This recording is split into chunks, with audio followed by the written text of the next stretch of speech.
Hola, muy buenos días a todos y todas. Para la Dirección de Innovación del MISID, la Agencia para el Desarrollo de la Zona Sur-Sur y el ICA, es un gusto darles la bienvenida a este webinar vinculándonos con las tecnologías y la innovación, experiencia desde la agricultura. Mi nombre es Carola Medina y soy la directora de Innovación del Ministerio de Ciencia, Tecnología y Telecomunicaciones. Definitivamente, en el contexto actual ante la pandemia del COVID-19, se genera incertidumbre para todos nosotros, para todas nuestras organizaciones y nuestras comunidades. Sin embargo, como lo han señalado algunos expertos, con el enfoque adecuado, en realidad esta crisis puede convertirse en una oportunidad para avanzar, para crear valor añadido y generar un impacto social positivo, y es aquí donde la innovación cobra una importancia grande.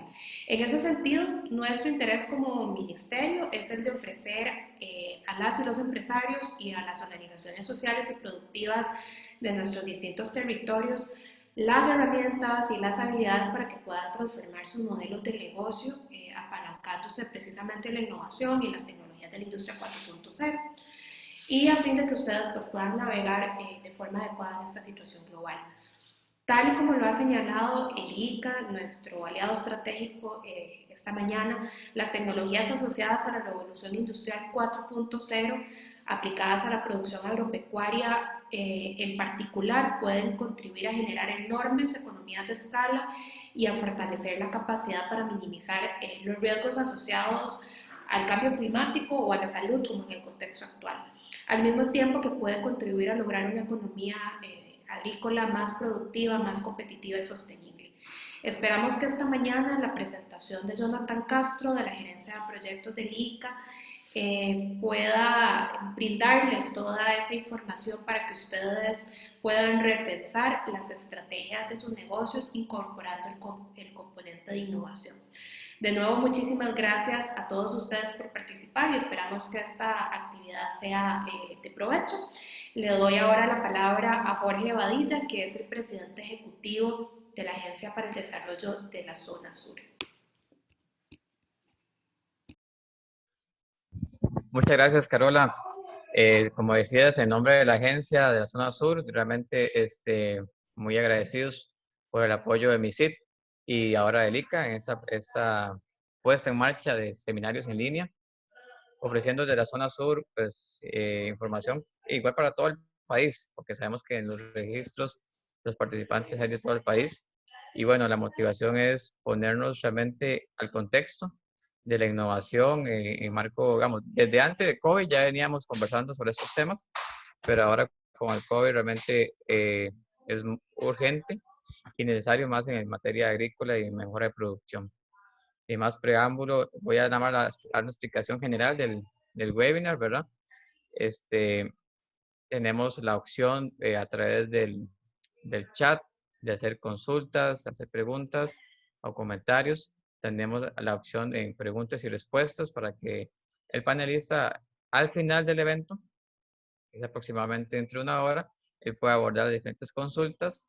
Es un seminario que, digamos, que no tienen acceso ni a video ni a audio para una cuestión de manejo de orden. Y por último, cuando terminemos la actividad, va a aparecer un link de evaluación. Es importante que nos compartan ahí la evaluación para mejorar y para poder construir mejores seminarios a partir de ahora en adelante. Damos la palabra a Daniel Pérez, que es nuestro enlace de la Comisión de TICS e Industria 4.0 de la Agencia para el Desarrollo Zona Sur. Y muchas gracias. Buen día a todos. Les damos una cordial bienvenida de parte de la Comisión TICS de la Agencia para el Desarrollo de la Zona Sur. Y hoy me corresponde presentar a nuestro expositor. Don Jonathan Castro es ingeniero agrónomo por la Universidad de Costa Rica, la Universidad Nacional, perdón, donde continuó su especialización a nivel de máster en gestión de la innovación tecnológica. Investigó por más de 8 años el rol que puede jugar la agricultura orgánica y sostenible en mitigar el cambio climático, incluyendo mecanismos financieros asociados a la carbono neutralidad. En el 2012 se incorpora como especialista en innovación, recursos naturales y cambio climático del Instituto Interamericano de Cooperación para la Agricultura, ICA. Primero para la representación en Costa Rica y ahora para la unidad de proyectos hemisféricos. También funge como coordinador del laboratorio de fabricación digital FabLab, especializado en la agricultura, inaugurado hace casi un año en alianza con el MISIP, del cual conoceremos en su presentación. Entonces, le damos una cordial bienvenida a don Jonathan Castro, que va a iniciar con la exposición para todos nosotros. Gracias, Daniel, Carola, Jorge, Marcela, que están aquí acompañándonos en esta parte más de organización. Y sé que son los autores de este espacio.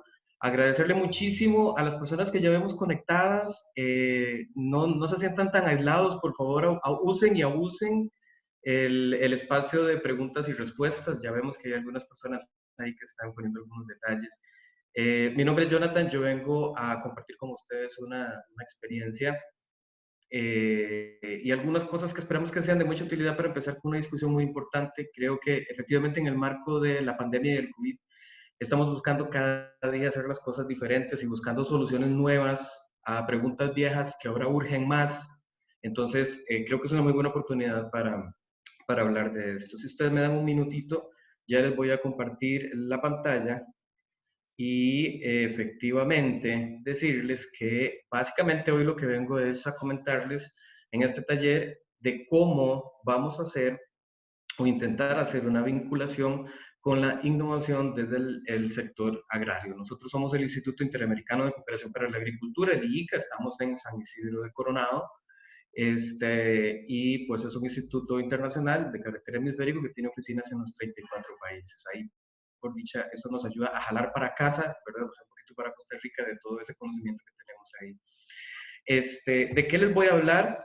Voy a contarles muy rápidamente, voy a contarles una historia que tal vez algunos conocen o no, que tiene que ver con la historia del café en Costa Rica, porque conocemos una parte de eso y la hemos olvidado y nos ayuda mucho a reflexionar cómo podemos nosotros desencadenar nuevos procesos desde el sector agrario que urge mucho de nuevas respuestas y para atender desafíos.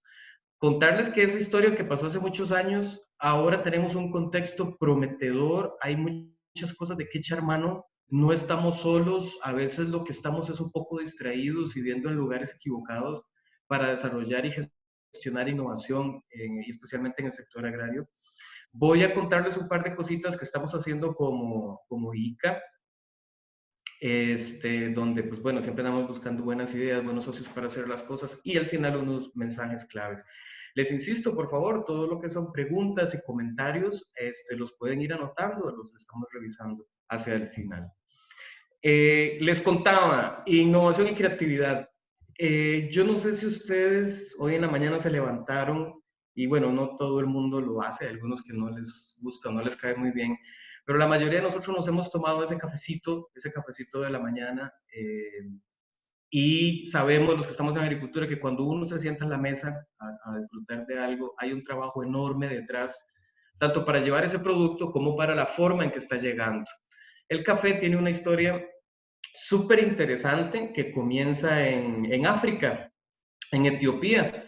Había un pastor de ovejas que se llamaba, de cabras, que se llamaba Caldi, y un día observó que cuando las cabras se comían las hojas y los frutos de una planta, que resultó ser el café, se ponían un poco más locas de la cuenta, y ya eso es mucho decir para una cabra, ¿verdad? Eso lo llevó a un monje.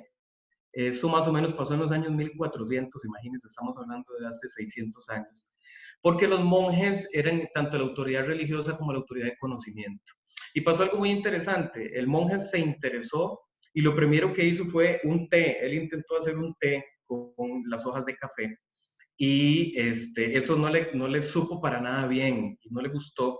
Entonces, dice la leyenda, esto es puramente interpretación, que él agarra las hojas y los frutos y los tira al fuego, pero que cuando los granos estaban quemando desprendieron el olor característico del café y le llamó la atención. Ahí hubo una cosa que no se esperaba, que muchas veces nos sucede cuando estamos intentando crear cosas, que cuando tiramos algo a la basura y quiero buscarlo otra vez, porque nos termina sirviendo. Ahí fue donde comenzó la historia. Entonces lo que hizo fue más bien, en lugar de hacerse un té de hojas de café, tostar los granos y hacer el café más o menos como lo conocemos.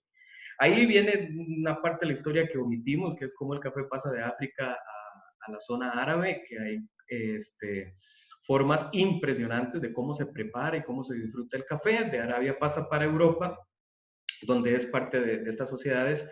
Ya quizás por la revolución industrial es cuando gana bastante fuerza. ¿Cómo llega el café a Costa Rica?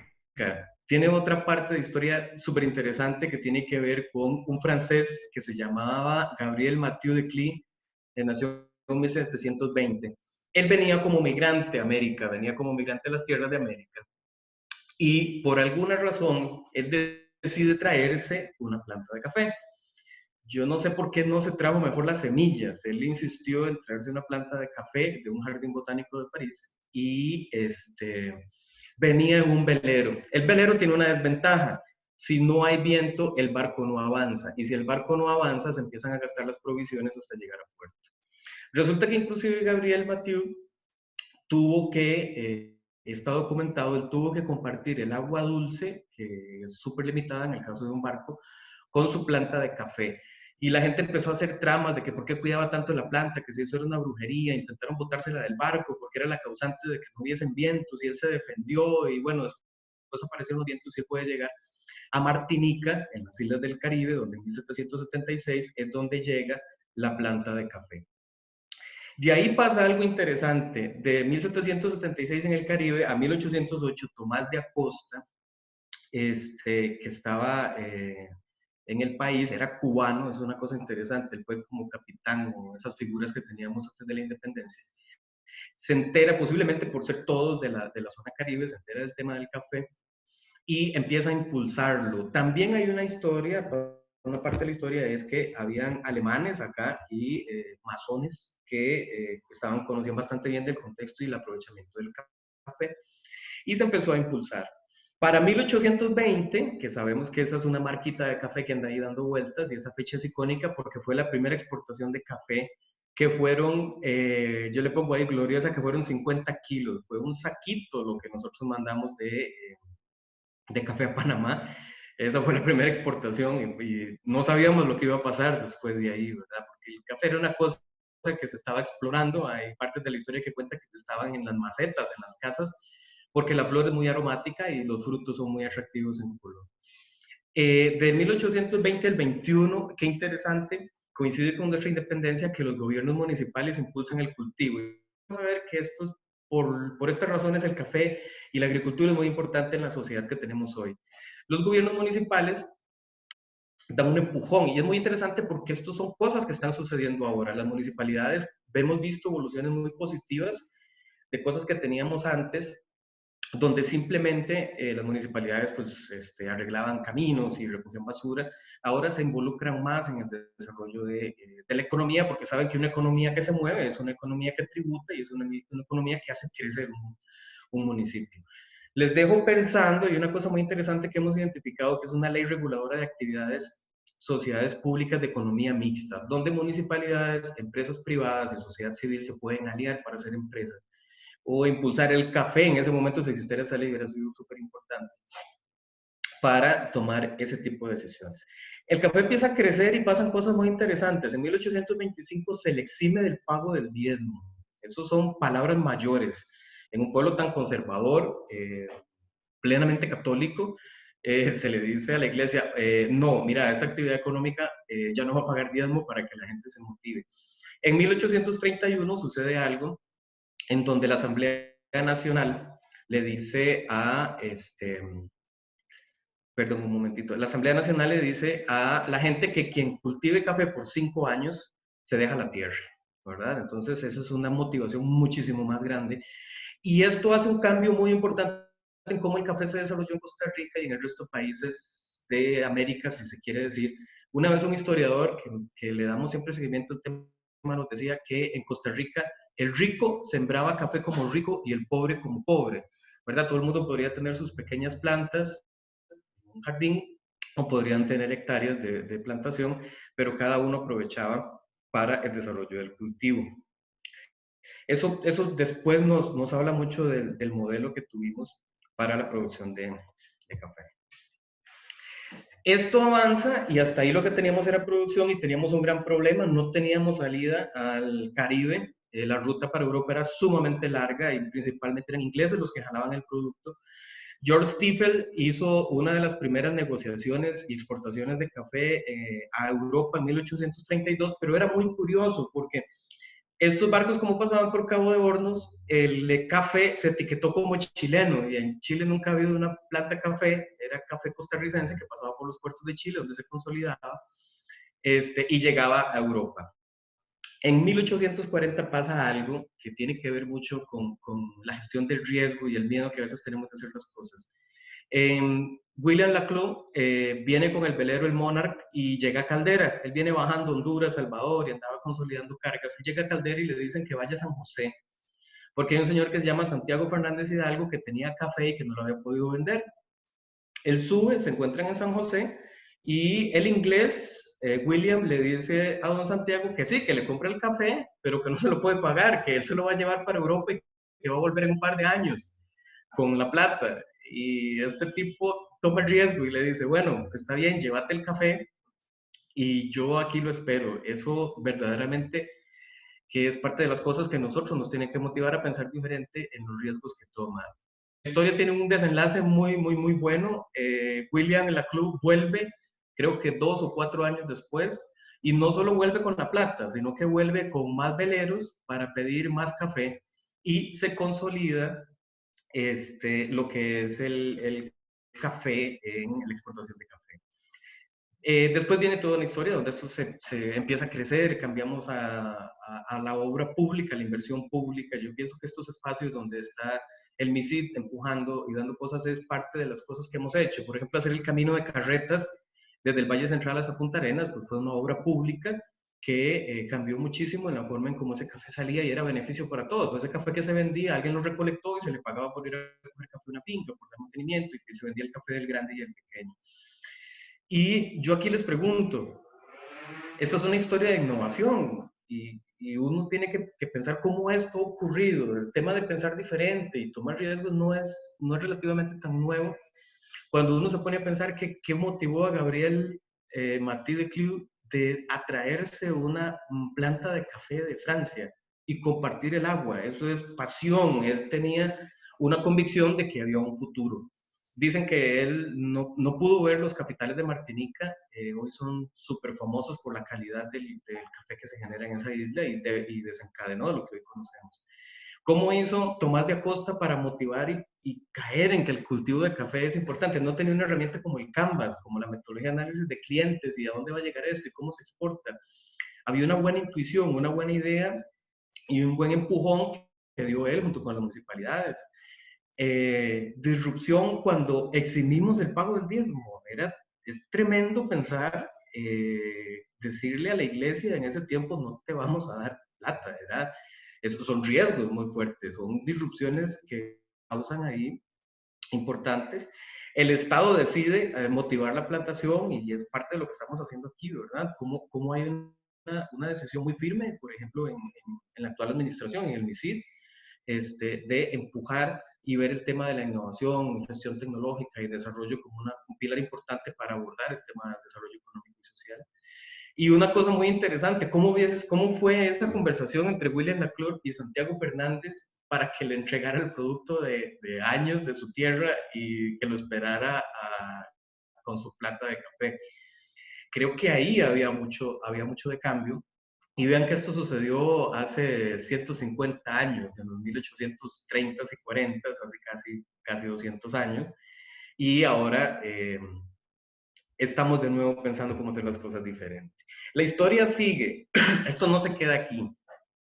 De esa época en adelante pasan cosas muy buenas que tienen que ver principalmente con la calidad del café de Costa Rica, se reconoce mundialmente, está la parte de Colombia y a veces hasta mejor, orgullosamente hay que decirlo. Y se vendía muy bien. se introdujo mucha invención cuando uno va a un ingenio, perdón, a un beneficio cafetalero y ve todo lo que hay ahí, las secadoras, las extractoras, últimamente las centrifugadoras, cómo están cambiando de leña a utilización de gas propano para el calentamiento. Todo eso es una historia de que siempre la industrialización estuvo ahí, principalmente ¿por qué? Porque había mucho europeo metido, ahí al final ven unos apellidos, Schorer, Nord, Tournon, Dent, Lindo, Lepis y bueno, Florentino Castro, que fue una figura muy interesante, que hizo que el desarrollo industrial fuera muy bueno. Entonces cada vez estaban trayendo y adaptando máquinas. Es un poco lo que estamos haciendo ahora, ¿verdad? Nosotros vemos algo en el exterior y tratamos de traerlo para trabajarlo acá. Eso ha sucedido siempre. Y fue muy bueno porque aquí pasó algo. Estos beneficiadores no se quedaron solos, sino que dieron la posibilidad que mucha gente produciera y trajera café. Y pasó otra cosa muy interesante, calidad. Los europeos que procesaban sabían que ellos estaban bien colocados por tener un buen café. Entonces, los que hemos estado en un cafetal con un canasto, sabemos lo que significa llevarnos una regañada del horquetero porque está muy verde, porque tiene hojas, porque dejamos café botado, porque hay café seco. Esa historia es lo que nos lleva a tener un posicionamiento muy bueno. Siempre trabajar con calidad desde el principio y hacerlo parte de la cultura es muy importante en el éxito de las cosas. Ahí en la foto hay una cosa muy interesante que son los recibidores de café. Eso es único de Costa Rica porque ese modelo donde yo les decía los ricos siembran como ricos y los pobres como pobres y la consolidación de producción se hacía a través de estos recibidores. Cosas que no existen en muchos países de Centroamérica y que a veces es muy doloroso. En 1857, con el ferrocarril, pues la cosa se acelera bastante. La pasada por Turrialba hace que Turrialba también se vuelva meramente cafetalera en su momento. Esa historia tiene que ver con Minor Cooper, Kid y el banano, que también es apasionante. En otra historia, en otro momento podemos revisarla. Prácticamente la agricultura de escala industrial, las grandes plantaciones y la planificación del cultivo prácticamente nace en Costa Rica de la mano con Minor Cooper Kid. Son cositas globalmente conocidas que salieron de este pequeño rincón del mundo, así que hay que creérnosla para pensar que podemos hacer muchas cosas. Ya más reciente pasa algo, otra vez es muy importante el rol del Estado. En 1930 se crea el Instituto de Defensa del Café, en el 48 se llama la Oficina del Café, después de Pepe. En el 61 se hay una ley de relaciones entre productores, beneficiarios y exportadores. Aquí sí nos organizamos porque pasa algo, los productores tienen todo el año de riesgo con su finca, con su mata, los beneficiarios tienen una participación de par de meses para preparar la producción, pero a la vez también tienen buenas inversiones en los beneficios que están preparados el resto del año y que meten plata, y los exportadores que podrían aprovechar oportunidades. Entonces Costa Rica decidió organizar eso. Es un poco también lo que vemos cuando MISID nos ayuda a organizar el ecosistema de innovación, qué hace cada uno y cómo nos articulamos para hacerlo de buena manera. En 1985 tenemos la creación del Instituto del Café, que está haciendo cosas muy buenas. En estos días los he visto con webinars sobre la roya, que se nos va a complicar y otras cosas. Entonces ya es un tema comercial y es un tema también técnico. Como todo y como lo tenemos ahora, desafortunadamente, llegamos a épocas de crisis. Por ahí de los años 90 y el 2000, entra Brasil como gran productor, Vietnam aparece produciendo montones de café, a un poco de mala calidad, y aparece la roya. Y pasa algo, eso efectivamente nos lleva a un momento como el actual, no tan fuerte de amenaza global, pero sí me acuerdo, y yo creo que ustedes se recuerdan ver a los cafetaleros en situación bastante crítica. En ese momento y un poco antes, hay que acordarse que la gente inclusive destruyó café, los gobiernos se pusieron de acuerdo, como ahora lo hacen los países exportadores de petróleo, para retener café, para quemar café, para destruir café y obligar a la subida del precio. Y bueno, eso generaba unas pérdidas y unas distorsiones en el mercado terrible. ¿Qué pasa después de los años 90? Y me acuerdo que esto lo conversábamos mucho con Sergio Barca, que en ese momento en el fitosanitario del Estado como director le tocó hacer este cambio, que es que de 30 procesadores que teníamos, o sea, 30 grandes beneficios de café, en el año 2017 teníamos 259. La dificultad, la crisis fue vista como una oportunidad. ¿Para qué? Para meter café de más calidad, café orgánico, café de comercio justo, café amigo de las aves, café exclusivo de calidad o de un tipo de variedad con un procesamiento. Y eso hizo que apareciera mucha diversidad de café y se posicionara todavía aún más la idea de la calidad. ¿Cómo verificamos esto? Han pasado cosas impresionantes. La tasa de excelencia del café, yo creo que algunos lo han seguido. El año 2018, que fue el café Don Cayito, si no me equivoco, de Copey de Dota, se vendió en $30,000 un saco de 45 kilos, perdón.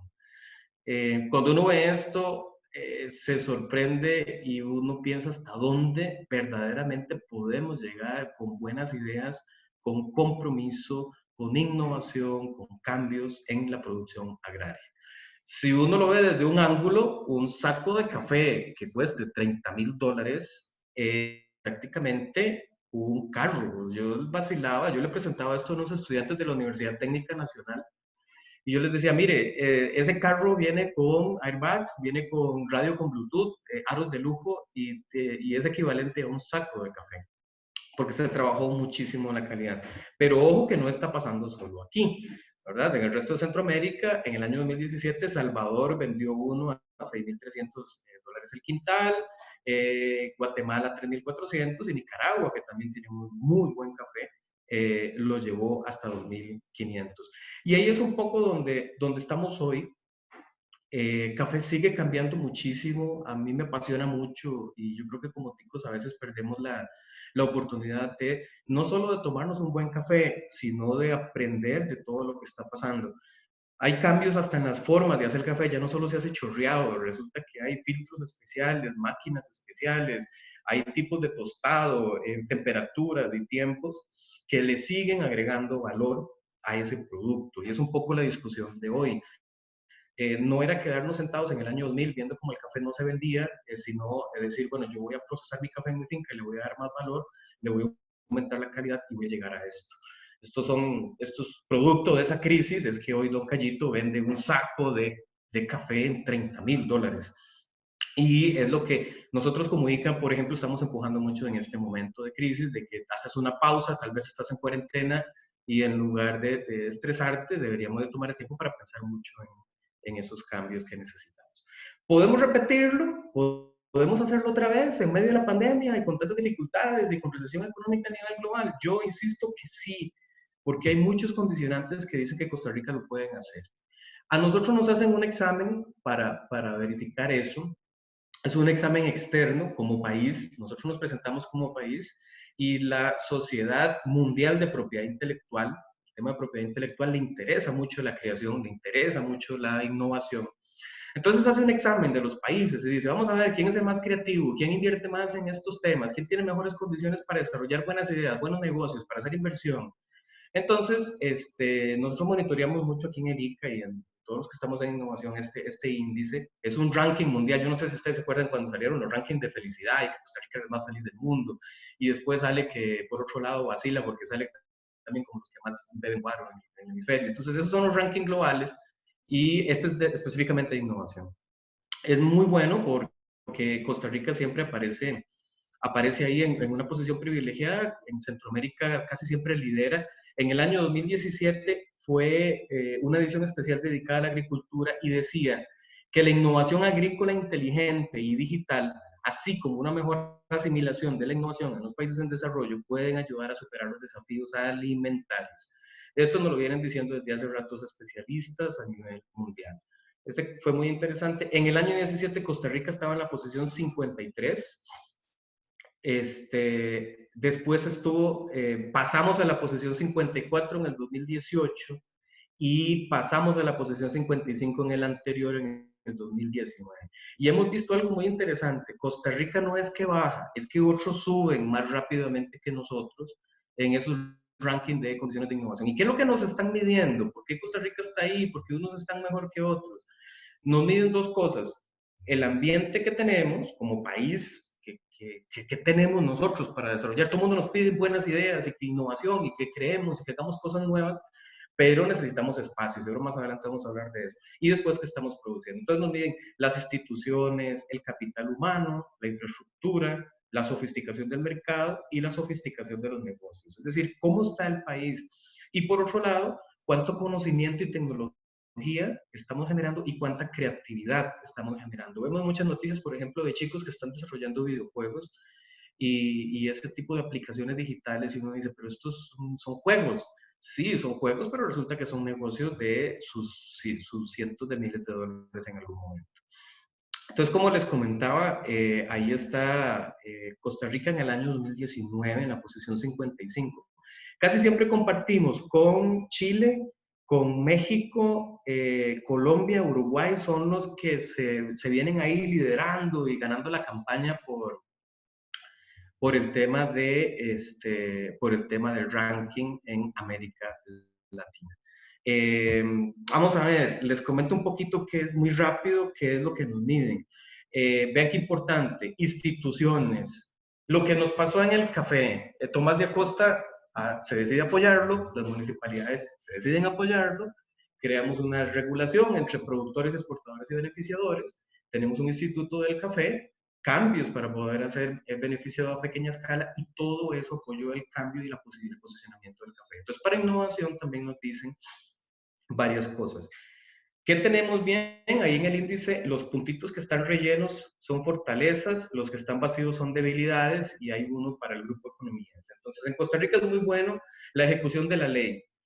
Aunque ustedes no lo crean y ustedes se quejen, y yo también a veces me quejo por otras cosas, pero resulta que la estabilidad jurídica de este país es muy buena. Si usted hace un negocio, no llega el gobierno y se lo quita, como pasa en otros lugares, o hay cambios abruptos de legislación que cree esa inseguridad jurídica, ¿verdad? Entonces, eso es importante en Costa Rica. Lo que tenemos que mejorar es la declaración de bancarrota.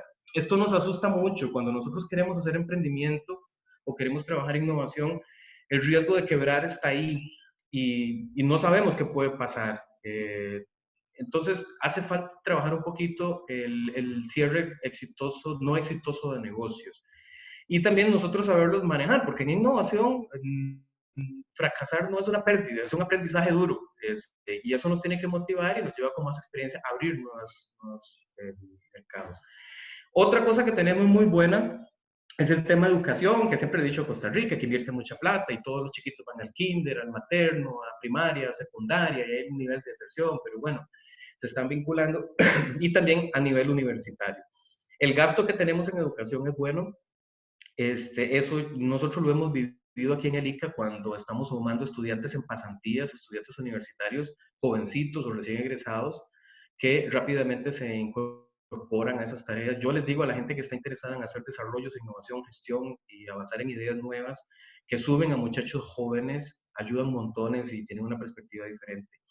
Lo que sí nos está haciendo falta es más graduados en ciencia y tecnología y graduados a nivel de educación técnica. El espacio, por ejemplo, Universidad Técnica Nacional o los colegios técnicos es una buena ruta para que los jóvenes rápidamente tengan carreras técnicas que aportan muchísimo a la economía, es un problema muy rápidamente. Esto es un poco pesado, voy a ir más rápido. Estamos muy bien en infraestructura, especialmente de comunicación y tecnología. Vean que estamos haciendo este webinar, estamos conectados, tenemos estabilidad. Eso es porque hay electricidad y porque hay internet y porque hay cables por todo el país. Y una cosa muy importante que se llama el ICE. Ahí, yo soy ICE lover, es por siempre, porque soy de zona rural y a mí me llevaron un teléfono público administrado desde muy niño, con el cual me pude comunicar. Es una cosa que agradezco hasta el día de hoy. Sustentabilidad ecológica. Costa Rica tiene un sello verde, definitivamente, que a veces nos falta explotar o lo explotamos mal. Las cosas que creamos, tenemos que darle mucho ese concepto de sostenibilidad. En cuanto al mercado, fíjense que diferente de lo que nosotros pensamos a veces y lo que nos quejamos mucho, hay unas buenas condiciones para obtener crédito. Lo que pasa es que a veces no lo manejamos bien y hay buena competitividad. Aquí voy a ir bastante rápido, voy a saltarme esto porque es un poco pesado. El mensaje principalmente de esto es que sí hay condiciones. Ese examen global nos dice, mire, Costa Rica tiene buena educación, tiene un buen ambiente jurídico, tiene gente que se está capacitando, están los muchachos jóvenes, tienen una infraestructura relativamente adecuada al tamaño del país, entonces animémonos a hacer cosas, tenemos una base de trabajo mejor que otros contextos y otros países. Aquí esto sí es sorprendente, hay otros indicadores de propiedad intelectual. Por ejemplo, el conocimiento finalmente tiene que llegar a ser como una patente, ¿verdad? Algo que es duro. Y en el año 2017, en Costa Rica se otorgaron 67 patentes, pero solamente 3 fueron a costarricenses. Eso es de pensar, ¿verdad? Hasta dónde estamos llegando nosotros y es una jaladita de orejas. Y en el año 2018 pasamos de 67 a 168 patentes, 100 más, pero pasamos de 3 nacionales a 4 nacionales. Entonces uno dice, uy, nos falta como más producción, más made in Costa Rica. Eso es una cosa que tenemos que trabajar, que yo creo que a través de estos foros y estas discusiones y la provocación que nosotros podamos hacer un poco es llegar a aumentar y mejorar estos indicadores. Eso porque es importante. No sé si vieron la noticia, yo me robé esta publicación de Amelia Rueda. Entramos a la OCDE, a la Organización para Cooperación y Desarrollo Económico. ¿Eso qué es? Bueno, eso da para otra presentación de 1 hora también, hablar de la OCDE y todo lo que ha significado. Ha pasado por 3 gobiernos, muchísima gente ha trabajado, hay que agradecerle. Estamos en un club donde compartimos con Colombia, Chile y México. Y vean qué interesante esos países donde los vimos, efectivamente compitiendo por condiciones de innovación en América Latina muy cerquita de nosotros. Entonces, estamos muy bien, pero hay que prestarle atención a un par de cositas que nos hace falta desencadenar, que hay que tener en cuenta cuando estamos como una agencia de desarrollo que también está patrocinando este webinar y el MISID, para desencadenar este proceso de creación y de cambio en el modelo de desarrollo, que tiene que ver, por ejemplo, con las pymes, la capacidad de innovación en las pymes, volverlo mucho hacia el mercado interno. En COVID vimos cambios maravillosos de todo tipo de empresas, desde la virtualización, la entrega a domicilio, el cambio de productos, la desinfección, atención en franjas horarias. Hay que prestar atención porque nos falta personal en ciencia y tecnología. Todavía necesitamos un poquito más de gente ahí. Y el compromiso a largo plazo. Nosotros sabemos que hay mucha planificación y eso es bueno porque hay cambios que no vamos a hacer de un día para otro. Tenemos que comprometernos con cambios importantes. Nosotros lo vemos en la agricultura, donde tenemos un problema de fuga de la juventud que hay que manejar. Coherencia entre la implementación y las políticas, ¿verdad? Que este tipo de trabajos, este tipo de diálogos que hacemos con el MISID en San José, con el ICA, con Visión Hemisférica, con la Agencia de Desarrollo en la Zona Sur, nos permite tener como empezar el diálogo para que las cosas se armen de una manera más positiva. Y mejorar la contribución de la investigación pública a la innovación. Las universidades, nos dicen que las universidades son muy buenas, que ya yo les decía, los chicos, los profesores que están con los chicos nos ayudan muchísimo, pero hace falta mejorar la excelencia y la calidad científica de algunas cositas que hacemos, ¿verdad? Esto es muy relacionado como a las patentes, ¿verdad? Hay mucho trabajo, pero como que no es muy bueno, entonces hay que pellizcarnos para que eso sea bueno. ¿Qué estamos haciendo nosotros? Como ICA, como Instituto Interamericano de Cooperación, en este contexto que hemos visto de que la innovación, al momento para recapitular, yo les digo que la innovación es algo que siempre ha estado ahí, lo vimos en la historia del café. Sabemos que hay condiciones habilitantes como país y conocimiento que nosotros podemos mover. Y una nueva tendencia es a la industria 4.0, ya vamos a hablar de eso. Nosotros también lo vemos como agricultura 4.0. Para volver al tema de historia, como yo les decía, por eso está la ramita del café ahí en la lámina. La industria como tal ha sufrido transformaciones importantes. El primero fue allá por los finales de los 1700, en el siglo XVIII, cuando pasamos a la industria, la revolución industrial que vimos en el colegio y que nos contaban de las máquinas en Europa, en donde los telares pasaron de ser manuales a ser telares mecánicos, donde el carbón y el vapor aceleró la movilización, y esa fue la industria 1.0. Más o menos a los 1870, 1900, viene el tema de montaje en serie. Ya usted no tenía 10 personas haciendo un carro, tenía 10 personas en una fila armando 10 carros al mismo tiempo. Esa fue la industria 2.0. La industria 3.0 nos llega más o menos por los 1950, 1970, cuando automatizamos, cuando le metimos la electricidad de manera más intensiva a la industria, aparecieron las computadoras, la electrónica, y hoy en día estamos viendo esto justamente que nos está llevando a hacer este webinar, que es la digitalización. Hay un proceso donde mi voz, la imagen de mi computadora, está convirtiéndose en datos y está llegando a la computadora de ustedes y ustedes la están escuchando. Entonces, ese concepto de la transformación en datos, la digitalización, es lo que nos está ayudando a una industria 4.0 interconectada, intensiva en conocimiento, que ya está aquí, que no es que viene de camino y son los especiales de National Geographic de cómo son las megafábricas y la ciencia ficción del futuro. Eso está aquí porque ya hay mucha gente que lo está implementando y lo estamos viendo. ¿Cuál es la parte importante?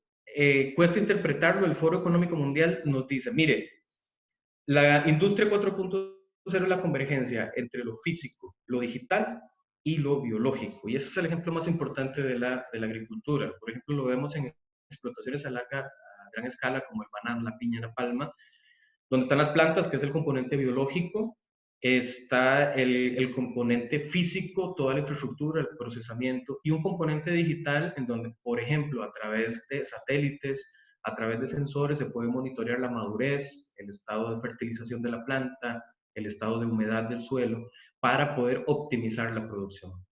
Entonces hay muchas aplicaciones muy interesantes. Por ejemplo, la integración, ya una persona puede estar comiéndose un producto, tomándose un café y dar una trazabilidad hasta casi la mata de café donde viene esa tacita de café que se está tomando. Hay mucha precisión, la agricultura de precisión que venimos hablando desde hace mucho tiempo es una parte importante de la agricultura 4.0, donde estamos utilizando mejor los fertilizantes, el agua, estamos optimizando la atención individualizada ya casi a nivel de planta productiva. El Internet de las cosas o el Internet de los chunches, decía un día, esto es un buen amigo mío, donde lo que estamos haciendo efectivamente es tener sistemas de monitoreo conectados a Internet. Ya nosotros aquí estamos trabajando con humedad de suelo, que puede ser monitoreada por redes de baja frecuencia, estaciones meteorológicas, collares para monitoreo bovino, que todo se mueve a través de Internet y manda datos y ayuda a tomar decisiones. Manufactura aditiva, ahora lo vamos a ver, un poco la impresión 3D, ya no somos un país que tenemos que mandar a traer las cosas y esperar 6 meses para que llegue un repuesto, nosotros lo podemos hacer aquí. Podemos manejar grandes volúmenes de datos, computación en la nube, simulación, inteligencia artificial, ahora vamos a ver algunos ejemplos. Ciberseguridad es muy importante, de los datos de su finca podría tenerlos cualquiera si uno no cuida muy bien las redes en las que los está pasando. Algunas cosas que hemos hecho, que están a la mano, como les digo, ya estos avances tecnológicos están acá. Nosotros empezamos una relación con Microsoft en noviembre del 2017, y Microsoft ya no es la empresa que solamente tiene PowerPoint, Excel y Windows y esta cosa, sino que tiene una infinidad de plataformas para soluciones tecnológicas. Una de ellas son los chatbots. Yo no sé si a ustedes les ha pasado que están en una página web o en el mismo Facebook, le escriben a alguien y se dan cuenta de que la respuesta es un poco extraña. Eso es porque posiblemente usted está hablando con una máquina. A mí me pasó hace poco con una venta de repuestos donde pregunté por algunas cosas, se me resolvió y me facturaron, y después me di cuenta que sí, que es un robot que más o menos interpreta lo que yo le estoy pidiendo y busca en el inventario y me ofrece cosas. Ya tenemos una versión de prueba, ahí estamos avanzando cada vez, lo hemos hecho más complejo, de chatbot para el café, que en un momento se llamaba Doctor Café, donde lo que hacemos es meter muchísima información y a través de sistemas de preguntas y respuestas y alertas podríamos estar orientando a los productores. Para los que están en casa estos días y están cansados de los anuncios de YouTube, ¿verdad? Que te da un anuncio cada 10 minutos, que te metas a Premium o te corta el video.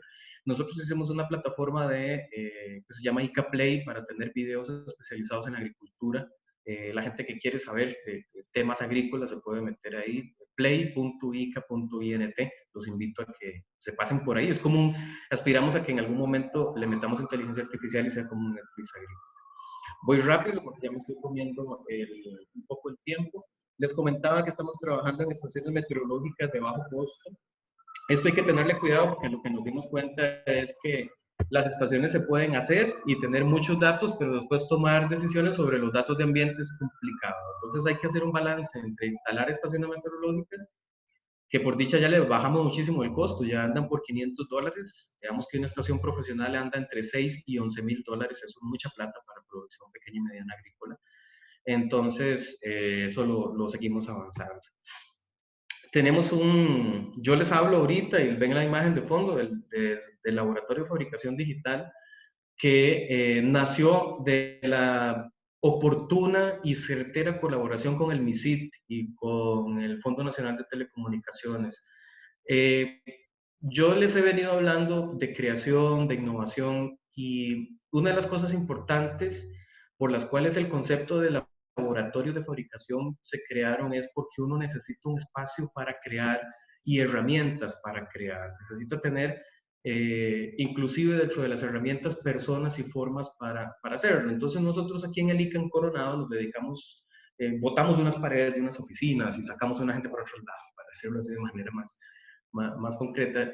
MISID nos ayudó con el equipamiento básico en computadoras, redes y otras cositas, y estamos viendo la adquisición de equipos especializados que ya les voy a contar, y buscamos un espacio para hacer lo que tradicionalmente uno solo habla, que ese es el concepto del cual Neil Gershenfeld en Estados Unidos desarrolló en el año 2001 los laboratorios de fabricación digital.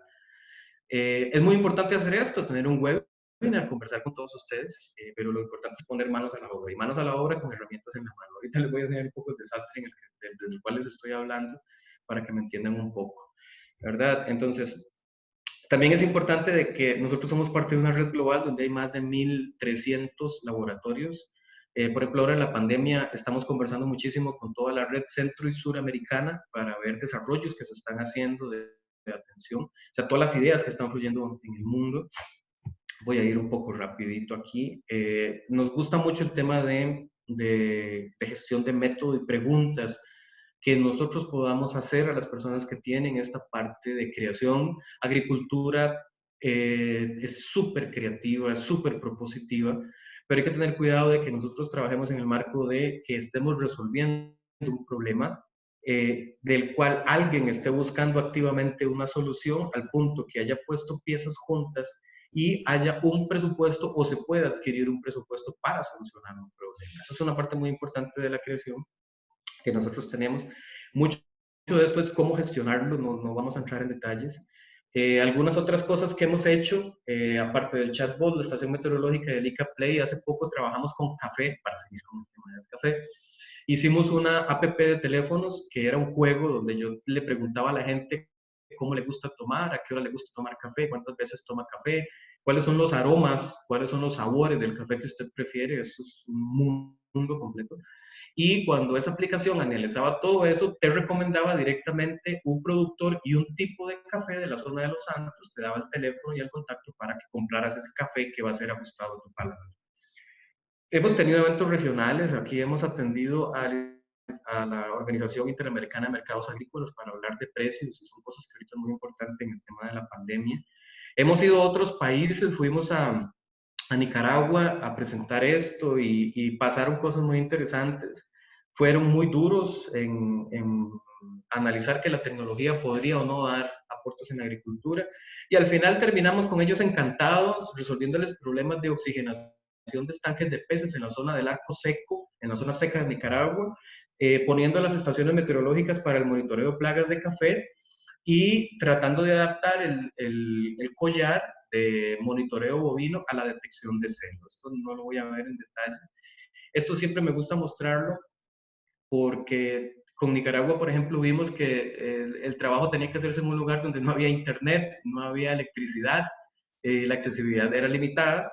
Entonces, bueno, hay que recurrir al viento, y hay ideas ahí que se están desarrollando en tener molinos que en lugar de sacar agua de un pozo, inyectan oxígeno a un estanque de peces que le da el alimento a una comunidad. Entonces, este tipo de cosas que nos parecen inspiradoras, suceden en corto tiempo, tienen un objetivo muy concreto y nos permiten trabajar rápidamente. Entonces, esto lo voy a pasar un poquito rápido. Esto está en desarrollo, el tema del collar. Es complejo, tiene mucha complejidad. Hace poco hicimos algo que nos sensibilizó mucho, que fue un rally femenino de tecnologías geoespaciales, porque entendemos muy bien y para mí se me hace muy fácil hablar de tecnología, innovación y motivar a todo el mundo que salga adelante, pero sabemos que a la hora de llegar a una finca, a una comunidad, no es tan fácil. Y otra cosa, la mujer, en especial en la zona rural, en el tema de tecnologías, está muchísimo más rezagada. Entonces nosotros nos trajimos 20 chicas jóvenes, entre 18 y 30 años, al laboratorio de fabricación digital. Esa es una imagen del laboratorio. Y durante una semana les dimos, por una parte, entrenamiento en manejo de plataformas digitales y ellas propusieron soluciones. Salieron cosas interesantísimas, desde alarmas para las fincas. Hay gente que es muy pragmática y dice, mi problema en agricultura no son las plagas ni nada, ni el mercado, es que me roban las cosas. Entonces unas muchachas con sensores de movimiento hicieron unas alarmas. Talamanca está haciendo todo un sistema de monitoreo e identificación de frutas exóticas para mercado. Hay temas de monitoreo de humedad de suelo y asistencia en riego. Hay temas de abejas y producción de hongos. Entonces, otra vez, estos espacios que yo sé que con el MISID vamos a avanzar hacia los centros comunitarios inteligentes de todo el país, que se conviertan en este tipo de espacios para pensar, para hacer red, porque también es importante el espacio, pero es la red de gente que está trabajando. Estamos trabajando en plataformas abiertas, aquí no me detengo mucho, plataformas electrónicas de muy bajo costo. Ahora que yo les hablaba de sensores de humedad de suelo, son sensores que cuestan $2 o $3 y una plaquita de esta cuesta 10,000 pesos, con el cual una computadora podemos programarla para obtener esos datos. Y hacernos la mejor pregunta, no es solo tener la humedad del suelo, es para qué nos sirve y qué decisión tomamos con eso. Entonces, en lugar de comprarnos un sensor de humedad que vale $200, yo pruebo con uno de $2 a ver si esos datos para mí son relevantes. Hay otras plataformas más robustas. Estamos con el tema de impresión 3D. Hoy estamos con la locura de las máscaras y todo este rollo de protección, equipo de protección personal. Pero, por ejemplo, con las impresoras 3D aplicadas a la agricultura, estamos viendo cómo podemos hacer boquillas de aspersión, ¿verdad? Nosotros podríamos hacer boquillas de los booms, de las bombas de espalda, podemos hacer implementos de invernadero, los acoples, los soportes de las mallas, también ajustar instrumentos de riego. Nosotros podemos imprimir goteros en tercera dimensión o hacer diseños optimizados. Los famosos drones es un área que vamos a empezar a trabajar. Son hermosísimos, vuelan, toman fotos y hacen cosas maravillosas. Estuvimos hablando con Bayer, con la empresa Bayer, y nos comentaba que en Asia ya el tema está resuelto. La gente, como en Costa Rica tiene una bomba de espalda, en Asia tiene un dron para ayudarle en sus fincas a hacer cosas. Entonces, ese es conocimiento que queremos empezar a mover. Porque ese que ven ahí volando, que es precioso, tiene un tanque de 16 litros para hacer aspersión, puede trabajar hasta 10 hectáreas por hora. Y la gran pregunta es, ¿qué pasa cuando uno llega de un productor y solo tiene 3 o 4 hectáreas o tiene 2? ¿Verdad? Entonces ahí tenemos que trabajar eso en un modelo de negocios para que un dron en manos de la Agencia de Desarrollo del Sur, de Copeagri, de alguna otra cooperativa, organización de productores, esté dando un servicio para mucha gente de manera muy, muy especializada. Quiero contarles un par de anécdotas que ojalá les sirvan de inspiración. Nosotros cuando creamos este espacio fueron muy exigentes en la administración del ICA en decirnos cuáles son metas de largo plazo que nosotros teníamos. Y yo creo que eso es importante cuando nosotros nos sentamos a hablar de este tema, no solo resolver el problema que tenemos hoy con el COVID, con la venta de productos y demás, sino cómo nos vemos en 5 o 10 años, qué cambios fuertes teníamos. Nos propusimos dos cosas. La primera es que esto que estamos haciendo en Costa Rica le hace mucha falta a los países del Caribe. Entonces, que queríamos montar el laboratorio en un barco. Esa es una idea, como tipo Jacques Cousteau, ¿verdad? Que andaba por el mundo haciendo investigación. Entonces, nosotros pensábamos que podríamos tener un barco en las islas del Caribe para dar asistencia a una agricultura de mucho riesgo. Y lo otro que nos propusimos es que como ya la colonización de Marte está a la vuelta de la esquina, y no se los digo como broma, se los digo en serio, ya salimos para Marte en estos años y vamos a hacer colonización, posiblemente algunos de los hijos de nosotros van a estar vinculados a la carrera espacial, que es un negocio de 300.000 millones de dólares al año. Entonces, como ente especializado en la agricultura, lo que queremos ver es cómo la grandísima diversidad de la agricultura de América podría ser parte de lo que llegue a Marte. Yo como meta me he puesto que no descanso hasta ver una mata de banano sembrada en una estación espacial allá en Marte. Entonces, contarles qué pasó con eso. A principios de este año pudimos enviar a un chico a, no, bueno, no, eso no es Marte, eso es el desierto de Colorado en Estados Unidos, en el desierto de Colorado a una estación que simula las condiciones de vida en las futuras estaciones en Marte.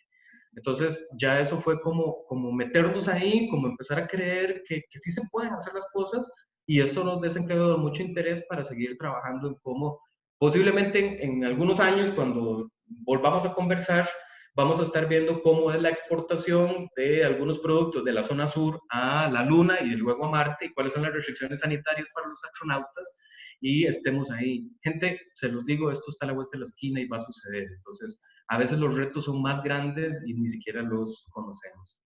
Y con el barco les comento que ya estamos formando una alianza. No vamos a hacer nosotros el barco, sino va a ser una misión mucho más grande que va a tener que ver con clima, infraestructura, resiliencia, y entonces nos vamos a montar con agricultura también. Entonces son temas que el ICA maneja fuera del ámbito nacional, pero que nos va a traer mucho beneficio porque es un tema de intercambio con los países del Caribe.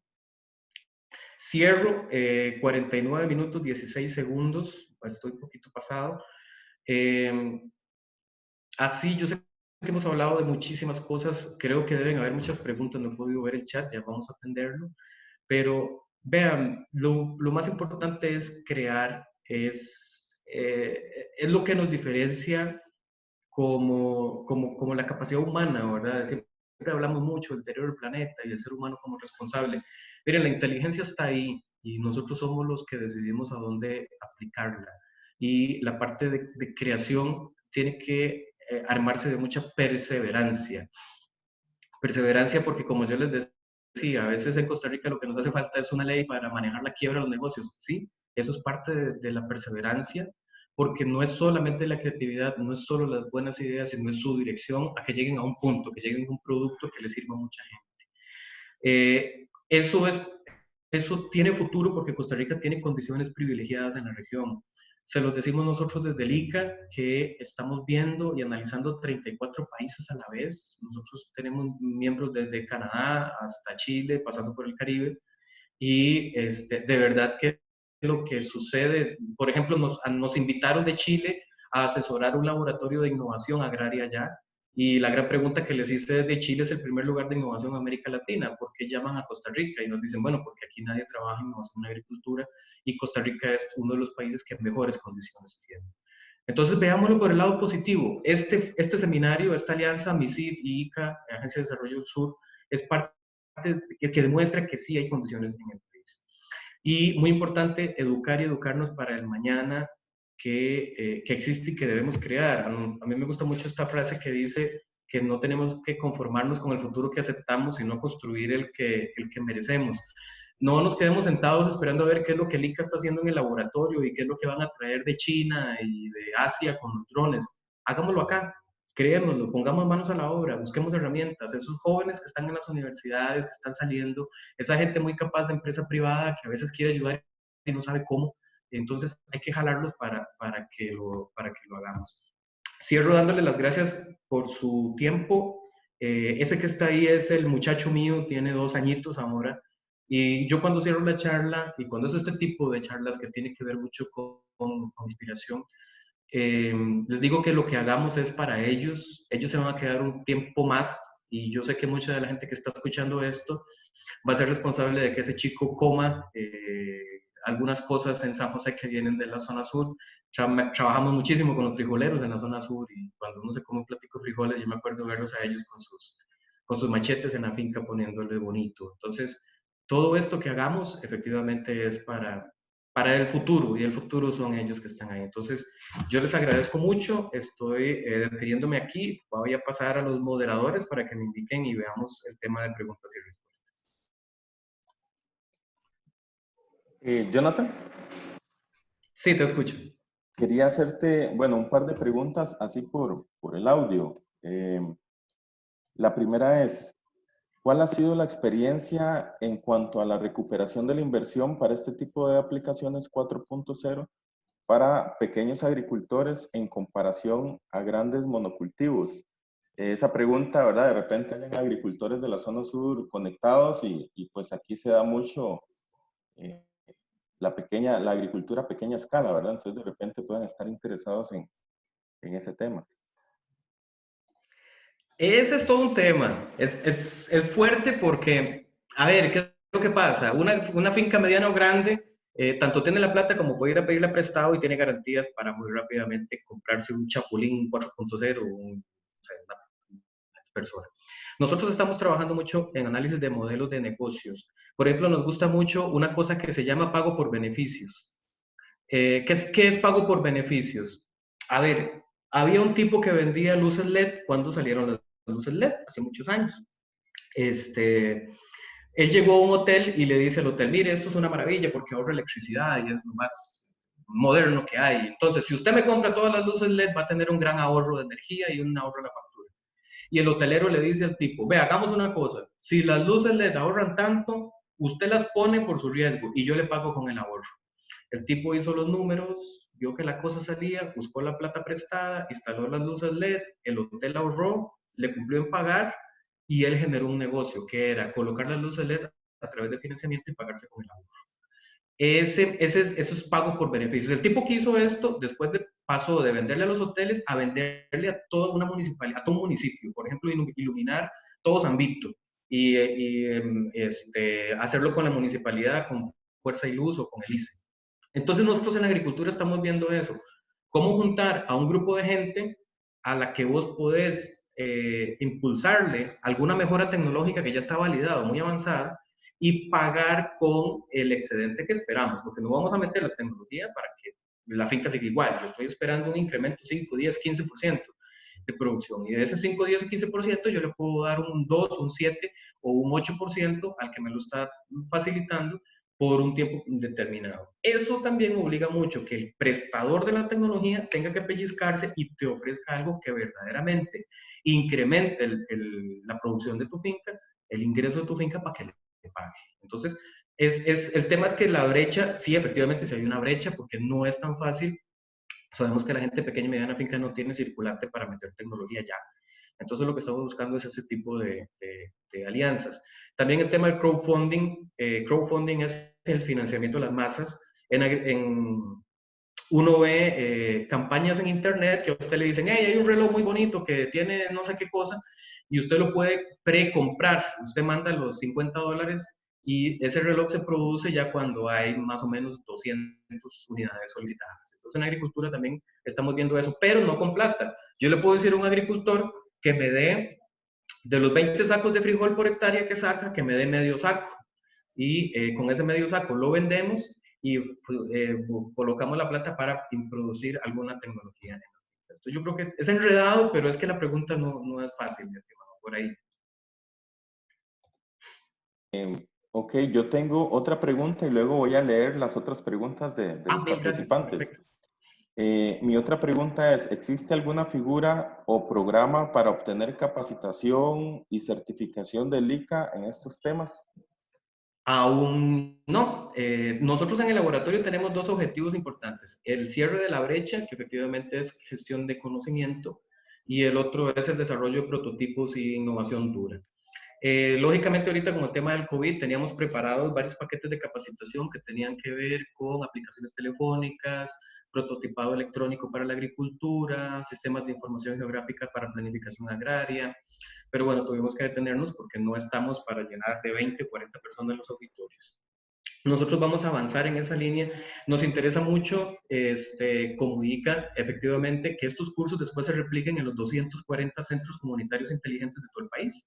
Nosotros vamos a hacerlos abiertos, nosotros pensamos directamente en innovación abierta. Entonces, todos estos cursos, lo que nosotros, en lugar de yo ir 20 por 20, que es muy poco efectivo, yo me traigo 20 instructores de 20 centros comunitarios inteligentes, les doy la capacitación, los insumos básicos, y se devuelven a la zona sur, y 20 multiplica por 20 capacitados, yo en una sola tanda llego a 400. Y sobre la certificación, yo les voy a decir algo muy personal. Ya está pasando mucho de moda esto de que deme un título, y dónde está el cartón y todo. Sí, es bonito, a mí me gusta mucho. Tener los cartoncitos ahí sirve un montón para el currículum. Pero el conocimiento que vamos a adquirir ahora es conocimiento funcional. ¿Qué quiere decir? Que nos metamos a hacer cosas que a nosotros nos ayuden a pensar diferente o a crear diferente. Entonces yo sí le digo mucho a la gente, mira, venite porque tenés ganas de crear y que lo que te vas a llevar es que te va a seguir desencadenando. No vengas por el cartón, ¿verdad? Un día de estos, en una discusión que escuché, la gente decía que si las universidades no dieran el título, nadie fuera, porque la gente no va por el conocimiento, va por el título. Entonces eso hay que cambiarlo. Ok, esas serían mis preguntas. Voy a leer algunos comentarios de los usuarios. De Jack Torres Leandro dice: buenos días, excelentes iniciativas. Para efectos de causar un sentido de cultura, buen inicio, pero deja la impresión de acciones aisladas. Hubiera sido interesante el tener una estrategia para evolucionar hacia una bioeconomía que sirve a analizar fuera de nuestras fronteras, si no nosotros mismos no contamos con un inventario de lo que se produce en la región, o inclusive la capacidad de fomentar un plan de producción por región a partir de garantizar la seguridad alimentaria, entre otros. En fin, ¿cuál es la estrategia para caminar hacia la agricultura de precisión? El gobierno, un agente de creación e impulsor de mercado, sería oportuno que las conversaciones se basen en crear un Estado emprendedor en todas las industrias. La pregunta es esa, ¿verdad? ¿Cuál es la estrategia para caminar hacia la agricultura de precisión? Sí, no, interesantísima, buenísima la reflexión. Nosotros en EICA también, aparte de toda la parte tecnológica, manejamos el tema de gestión del emprendimiento en bioeconomía. Hay un equipo, son casi 40 personas que trabajan todo ese tema, es súper interesante, es un marco de operación novedoso, incluye biotecnología y demás. Miren, esto que nos preguntan es un tema de sacar un ratico para investigar, porque Costa Rica tiene una serie de directrices políticas, la política de telecomunicaciones, y una que me gustó muchísimo, con la que nosotros trabajamos, es hacia la sociedad del conocimiento 4.0. Ese es un documento que sacó el MISID, creo que hace 1 o 2 años, que habla propiamente de cómo se va a gestionar en la agricultura. Yo invito a que el que es curioso y el que le gusta este tema, que después no le lleguen a estrellar el libro en la cara, que a mí me ha pasado, es como, es que no existen políticas y directrices. Sí hay. Hay que meterse a la página del MISID. Nosotros tenemos una estrategia nacional de innovación y tenemos varias cosas que, a ver, que son marcos generales y son los que nos ayudan efectivamente a nuclear. Cuando alguien llega y me dice, mire, es que podemos trabajar en esto y esto y esto y esto, ok, vamos a ver las prioridades del país y un poquito las prioridades de la gente, pero sí existe un marco. Esfuerzos aislados es súper común, eso depende de cada uno de nosotros, cómo queramos trabajar, cómo queramos colaborar. Nadie colabora a la fuerza, ¿verdad? Yo he aprendido mucho eso, y más en los temas de innovación, que usted necesita ser súper creativo y súper propositivo. Usted necesita inspirar, usted necesita que esos equipos de trabajo no es como los que hacíamos en la escuela, que la maestra decía, Juan, Pedro, Carlos, María y Sofía van a trabajar juntos. Ya eso no funciona. En innovación tenemos que tener una colaboración mucho más inspirada. Entonces, ahí para cerrar es eso, directrices nacionales hay marcos generales para orientar. Tenemos hasta, si quieren hablar de agricultura, en agricultura también hay políticas sectoriales agropecuarias que están ahí plasmadas y que se pueden seguir. Pero eso no tiene que dejar de aprovechar las oportunidades del contexto, ¿verdad? La gente que se puso a hacer máscaras en COVID y que las anda vendiendo en la calle no siguió ninguna directriz política, aprovechó una oportunidad de negocios que también es importante balancearlo por ahí. ¿Qué más tenemos, Daniel? Ok, tal vez esta podría ser la última pregunta, y que creo que es muy interesante porque, en mi perspectiva, de repente muchas veces los agricultores podrán tener hasta el dinero para poder hacer alguna inversión de este tipo, pero la sensibilización y el conocimiento hacia ellos. Entonces nos dicen, ¿cómo motivar a muchos agricultores que piensan que la tecnología es algo inalcanzable para ellos en este mundo tecnológico tan cambiante? Ajá, mira, en agricultura hay una discusión muy fuerte que dar, que es respecto al modelo de innovación, transferencia y extensión. A mí me encanta, y yo he hecho varias investigaciones sobre extensión agraria tiene una historia lindísima también, pero la idea de que usted crea algo, que tiene que comunicarlo y que tiene que convencer a un productor de usarlo, va en mal camino. En este momento, yo le pregunto a la gente, y yo le digo a la gente, mire, ¿cuántos tienen WhatsApp? 100% levanta la mano, ¿verdad? Tal vez 2 o 3 ahí que no tienen WhatsApp. Y yo les digo, ¿a usted alguien llegó o usted dio publicidad de WhatsApp? No, yo lo instalé porque todo el mundo lo tiene. ¿Y por qué todo el mundo lo tiene? Porque soluciona de manera muy efectiva y de bajo costo una brecha de comunicación digital. Entonces, esos agricultores que nosotros decimos que necesitan tecnología y que necesitan tecnología, la verdad lo que necesitan son soluciones basadas en tecnología. Entonces, yo insisto mucho en esta etapa que nos tiene que llevar a reflexionar a todos es cómo poder darle a los productores algo tan tentador, pero tan bien diseñado, tan efectivo, tan bien ajustado a su sistema de producción, que yo no tenga que convencerlo, que sea como el WhatsApp, que él inmediatamente lo instale, no en su celular, sino que lo instale en su finca. Entonces, para mí no es dar una discusión. Yo cuando me vienen con estas discusiones de cómo fomentar el proceso de la gestión, de la adopción tecnológica, mire, la adopción tecnológica está supeditada a que hagamos tecnología atractiva, ¿verdad? Hay cosas aquí en el laboratorio que nosotros hacemos que se llevan las muestras y se llevan los planos y todo. Ahorita estábamos trabajando en una bomba de espalda limpia, nueva, por si acaso, que en lugar de agroquímicos lleva agua limpia y un dispensador de jabón para andarle lavando las manos a los cogedores de café ahora que vienen. Entonces, ya eso, hay 3 o 4 personas que la vinieron a ver, ya se la llevaron en pedazos, quieren hacerlo en sus fincas, porque tienen 300 personas cogiendo café ahora a partir de agosto y necesitan resolverlo. Entonces, para mí la clave es esa, ser sumamente efectivos en hacer algo muy, muy, muy eficaz y muy, muy llamativo. Ok, y ya para cerrar, Jonathan, ¿qué apertura hay del ICA en cuanto a ya, que negocios locales o empresas locales se puedan acercar ahí a ver qué se está haciendo, a contratar servicios inclusive, o cómo funciona eso?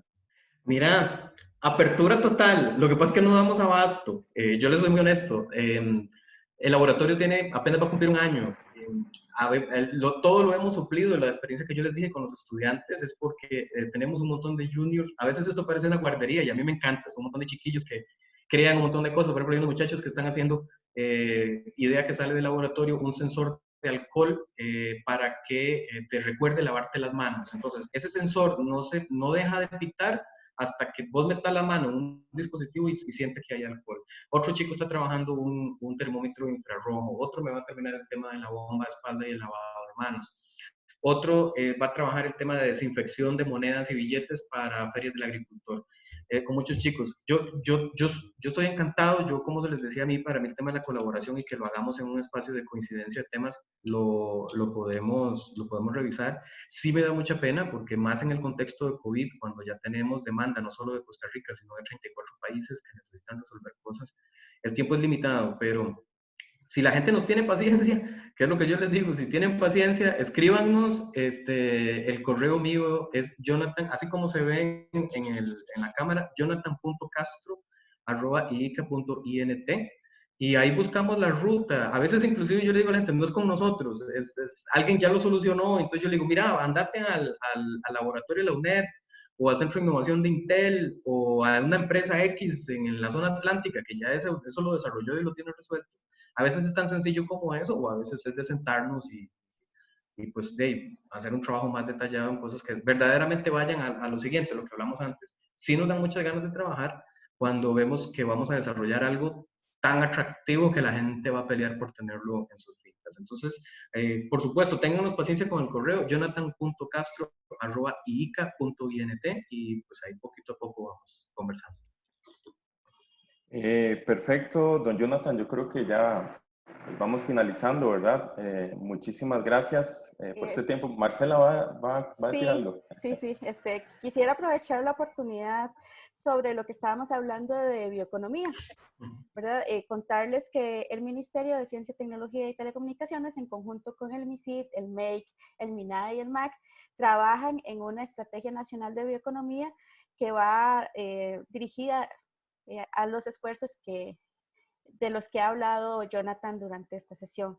Hemos articulado y desarrollado en el gobierno diferentes prioridades a nivel territorial, hemos hecho grupos de trabajo y por el tema del COVID, pues hemos dejado un poco en stand-by, como todas las instituciones y todas las empresas también, este tema un poco ahí rezagado un poquito, pero sí para que ustedes sepan que también es importante y tenemos el conocimiento de que a nivel regional es importante porque cada región tiene sus peculiaridades y que la Estrategia Nacional de Bioeconomía viene a atender este tema. Y aprovecho también para agradecerles a todos los participantes, a agradecerle a LICA, a la Agencia de Desarrollo de la Zona Sur, el interés que muestran para poder participar y crear entre todos un mejor ecosistema de innovación. Muchas gracias. Claro, así es. Y aprovecho para invitarlos, aún de toda esta sesión de conferencias nos quedan dos. La próxima es el próximo viernes, pero esta vez va a ser a las 2:30 de la tarde. Entonces, muchas gracias a don Jonathan. Fue súper interesante. A mí me apasiona mucho este tema personalmente y espero que todos los espectadores lo hayan disfrutado también. Hasta pronto. Hasta pronto, muchas gracias.